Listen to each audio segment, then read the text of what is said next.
Gracias amigos por continuar con nosotros aquí en Seguridad Total. Yo soy Ana María Salazar y recuerde que hacia el final del programa les vamos a presentar nuestra cápsula semanal de defensa personal.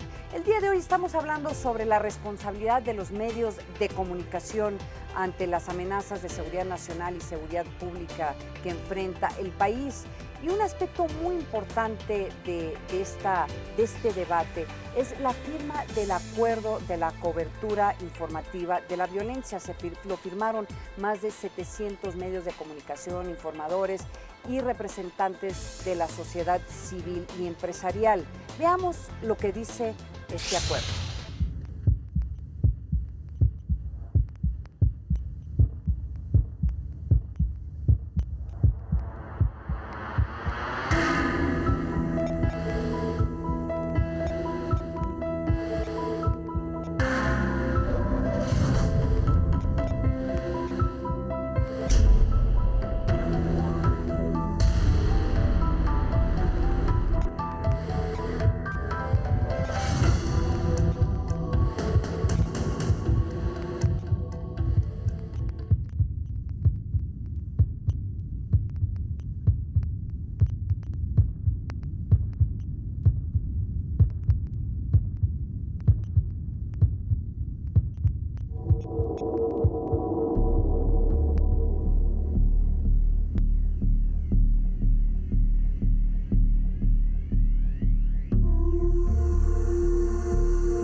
¿Cuáles dedos le cortaron, señor? Los dos chiquitos. Así con unas pinzas y nomás me pusieron café y esa tela. ¿Con pinzas?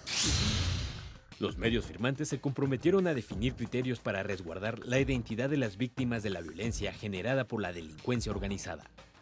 También acordaron precisar criterios de acerca de cómo, cuándo y en qué espacios difundir información sobre los actos relacionados con la violencia y el terrorismo de los grupos delictivos y no prejuzgar culpabilidades, sino respetar el principio de presunción de inocencia de las personas detenidas por este tipo de actividades. También este acuerdo busca proteger la integridad de los periodistas y los medios de comunicación que han y siguen siendo amenazados y muchos de ellos se encuentran en una situación de verdadero peligro. México es el segundo lugar en el mundo con mayor índice de violencia y asesinatos contra comunicadores.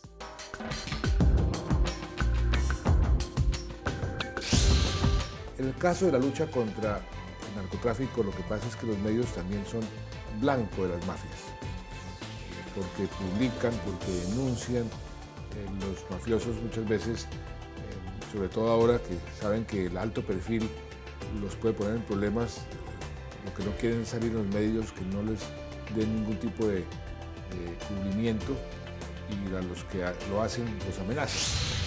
En un reporte presentado a la Comisión Interamericana de Derechos Humanos, asegura que el 75% de los ataques en contra de periodistas es perpetuado por agentes del Estado y solamente el 6.7% por parte de agentes del narcotráfico. De los periodistas asesinados realmente no sabían con quién estaban tratando. Muchos de los casos se presume que además del criminal, además del mafioso, en la decisión de matar al periodista participó un jefe policíaco o un político. Eso hace muy complicado la historia, muy complicado el procedimiento para enfrentar el fenómeno. Pero obliga también a los medios a tomar una reflexión distinta de qué hacer en estos casos. Los expertos reconocen lo difícil que es ejercer la profesión en una situación de guerra, de crimen organizado y de violencia generalizada. Pero según Roberto Roch, el problema no es tanto tratar de enfrentar una situación muy compleja, sino la indiferencia, el silencio. Y no solamente se produce la tragedia de los crímenes contra periodistas, sino surge una tragedia muy similar, que es el silencio de la comunidad frente a esos crímenes. El silencio de los medios, el silencio de los padres de familia, el silencio de la iglesia, frente a un asesinato que no solamente priva de la vida a un reportero, a un periodista, sino que con ello mutila en cierta medida o en medida importante el derecho a saber de la comunidad para la que este periodista estaba trabajando. Por este silencio que hace referencia Roberto Roch, uno de los aspectos más importantes de este acuerdo es un llamado a la solidaridad.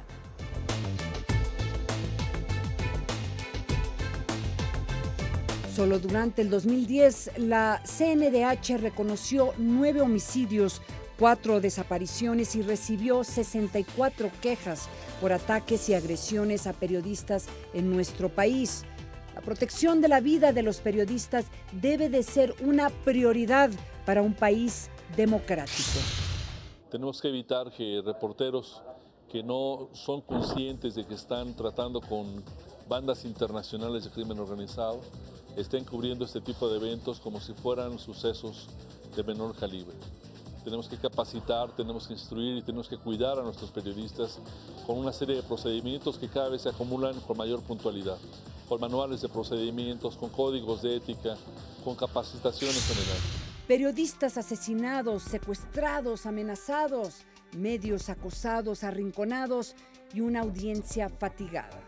Porque otra de las razones de este acuerdo es no seguir confundiendo periodismo profesional con exhibicionismo y tener como medios la responsabilidad de no ver estos hechos como un factor para vender más. Y si están preocupados por el mercado solamente los medios, deben entender que cada vez la gente sigue menos ese tipo de noticias.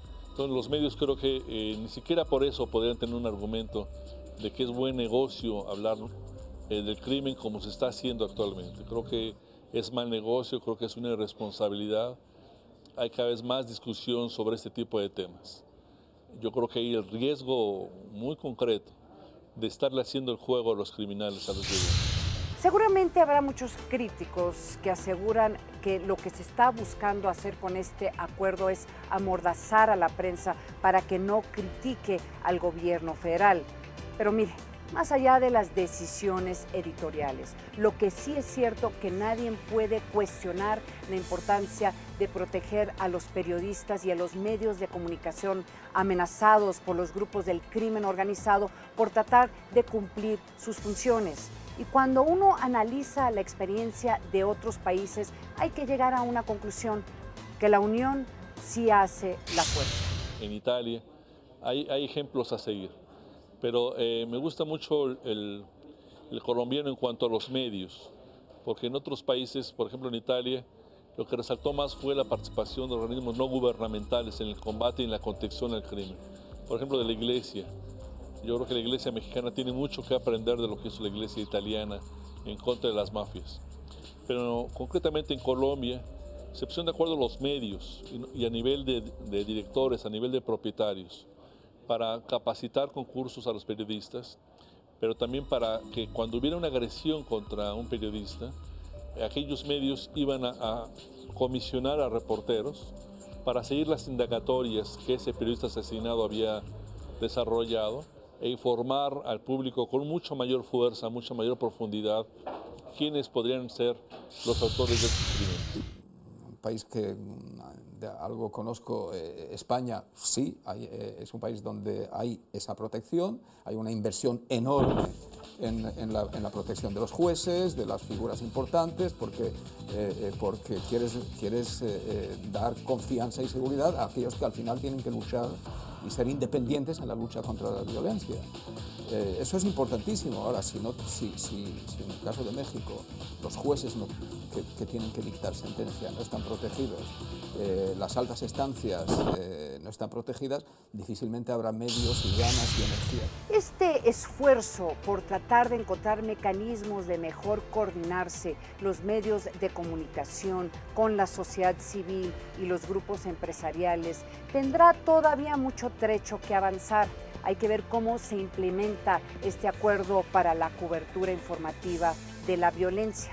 Pero lo que sí es importante decirlo es que ante la amenaza que representa el crimen organizado para la democracia mexicana, no nos queda otra que unirnos.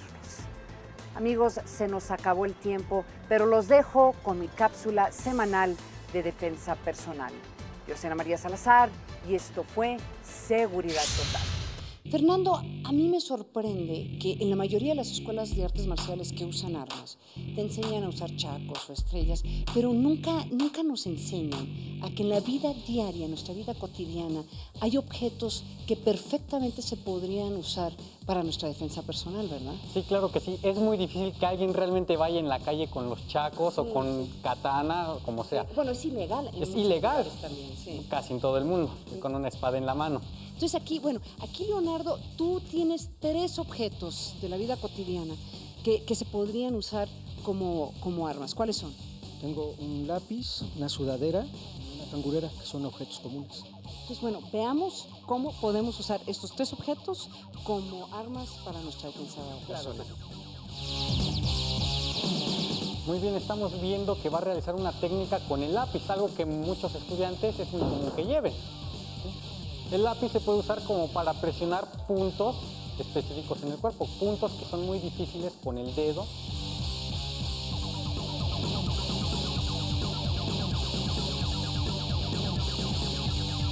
Fernando, ¿una cangurera como una arma de defensa personal? Claro que sí, ahora estamos observando que esta vez nos basamos en el manejo, por ejemplo, de los chacos, que es muy sencillo. Es muy sencillo usar este tipo de armas, que son armas flexibles, te dan mucha distancia y mucha precisión en tus golpes, de manera rápida y contundente. Aquí estamos viendo que el compañero primero se apartó de la cangurera, ¿sí? La desabrochó y la usó en este momento para tirar un golpe. Como un látigo. Como un látigo, podría haber sido muy bien una técnica de nunchaku. Sí. ¿Sí? Que en eso se basa el manejo de artículos personales. Amigos, nos vamos. Yo soy Ana María Salazar. Nos vemos la semana que viene.